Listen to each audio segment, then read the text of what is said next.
Everybody, welcome to Lessons with Troy. Well, in today's video, I wanted to show you some of the real easy modifications that I've made to this Gretsch Electromatic lap steel that really anybody can do, and it doesn't cost hardly anything. So the first thing is I took off this thing that was right here that kind of went over the bridge cover or whatever, palm plate, I don't know what it's called. I didn't really need that, so I just took that off, and now I can do palm muting back here. The other thing is after my video about the 3 affordable lap steels, Alan Akaka mentioned that I should put a nut riser on here, and it would bring the strings up and also kind of widen out the string spacing a little bit. So this isn't permanently affixed or anything, but as you can tell, that's what a nut riser looks like right there.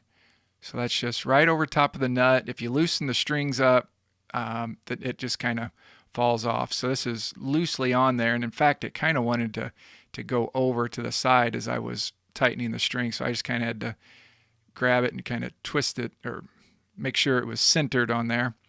But it brings the strings up, as you can see, and it spaces them out a little bit more. And this is dirt cheap to buy. You can probably get this on Amazon or your local music store, maybe elderly.com, just a basic nut riser, metal nut riser. Now, I had mentioned in the last video about how if you had wider string spacing on this nut, it might make these strings hit your tuners, and that's not really an issue. You know, you can see right there, this 5th string here does kind of hit this tuner, but it wasn't an issue when I changed strings, and I don't think it's an issue, you know, with the sound of the lap steel. Now, the only thing is now my bridge, you can see that, is a little bit lower than the nut, but whatever, it's not a big issue.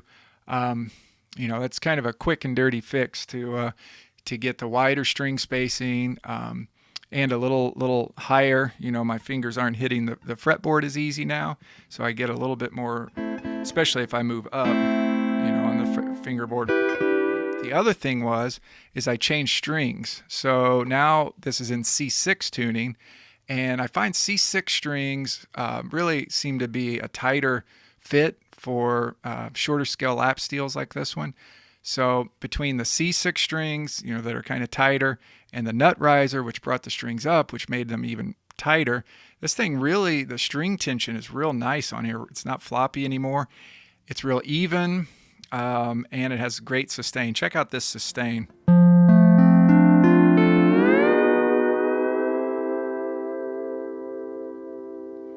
And it's real even all the way up the fretboard.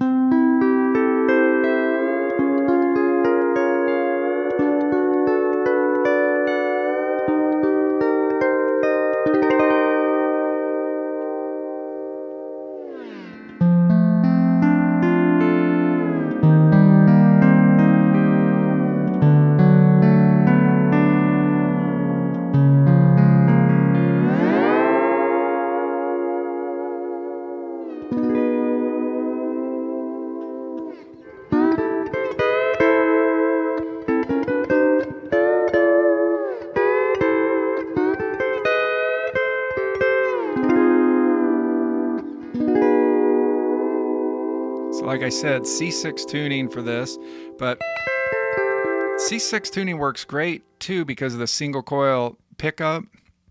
You know, that's kind of a brighter sound, and for the real clean Hawaiian stuff or classic country stuff, you know, a single coil pickup like this, and this is a good sounding single coil pickup, honestly. It's not too thin, and especially I think these strings seem to be and the C6 tuning really are a good fit for this pickup.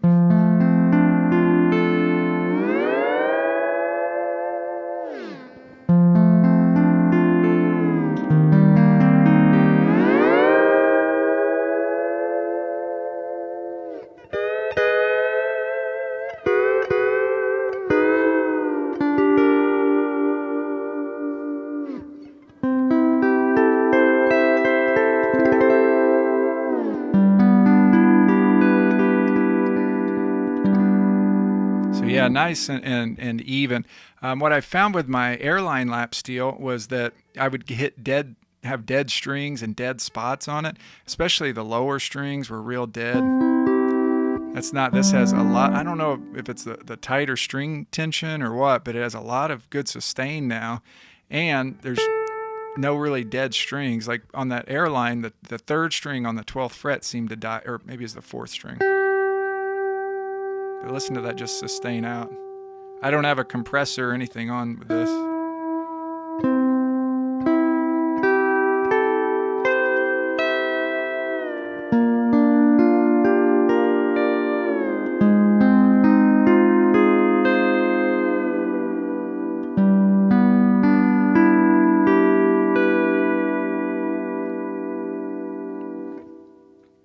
So, if you're wondering what amp I'm using and all that, that's kind of where the pricey stuff starts. But that's my rig. That's the rig that I always use for the lessons and live stuff.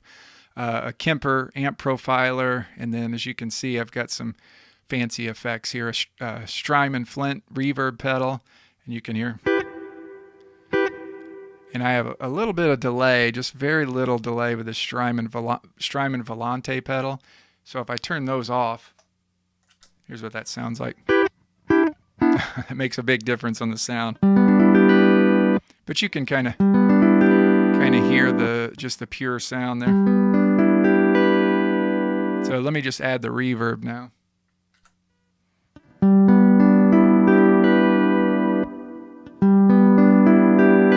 And now the Volante. That's just a real subtle delay that I've got. If I turn off the reverb, you can hear it. There it is. So I like having that. I like having that on just real simple.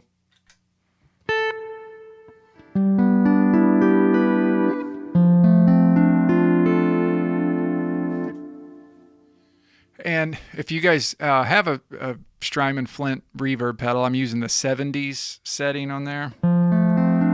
It's more, seems like a hall type of reverb as opposed to a spring reverb. But I like it. It sounds more like what you'd hear in a studio.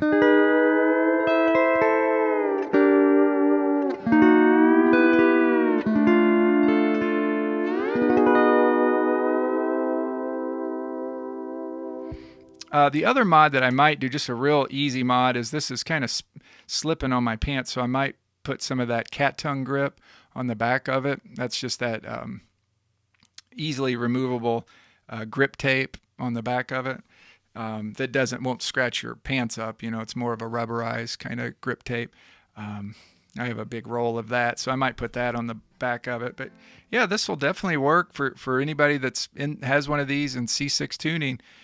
Maybe try a nut riser and see how you like that. And then I didn't even change out the bridge. Still have the bridge on there, just popped off the palm rest or whatever that is. Okay, guys, hope you enjoyed the video, and we'll see you on the next one. Talk to you later.